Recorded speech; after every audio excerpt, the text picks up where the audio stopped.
Hello everyone and welcome back. मेरा नाम अरीबा है और आज 3 साल बाद मैं वापस आई हूँ उस जगह जिसका मेरी जिंदगी पर एक गहरा बेचैन कर देने वाला असर है।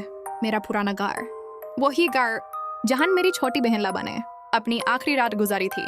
जैसे ही दरवाजा खड़काया तो एक पुरानी हद से ज्यादा ठंडी हवा अंदर से बाहर टकरी, जैसे घर अभी भी उस रात की ठंड अपने अंदर संभाले बैठा हो।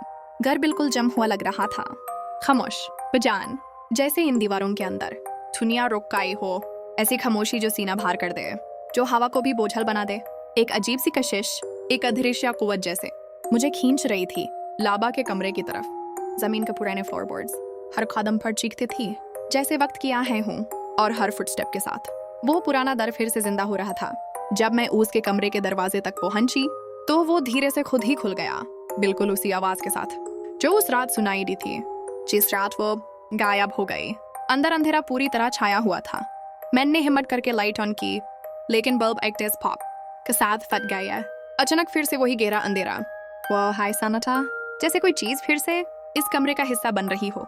वो पल बिल्कुल उस रात जैसा था, बल्ब का फुटना, फिर वो गौर खामोशी, और वो एहसास कि तुम बिल्कुल अकेले हो और कोई तुम्हें देख रहा है।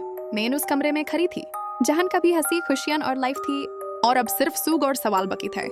हवा भरी हुई लग रही थी, यादन सी, खामोश गूंज सी, और उन बातों से जो कभी कह न सके।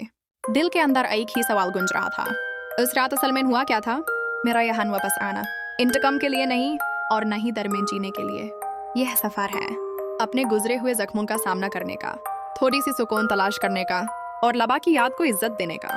कभी कभी अपने सबसे गहरे दर्द और अनसुले सवालों का सामना करना ही आगे बढ़ने का एक ही तरीका होता है।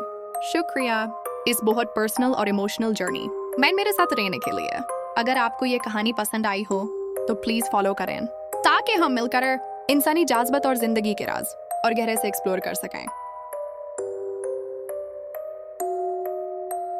Memory and understanding the profound impact that night has had on my life. Sometimes, facing our deepest fears and unresolved questions is the only way to truly move forward. Thank you for joining me on this deeply personal and emotional journey. If you found this story compelling, please consider following for more explorations into the human experience.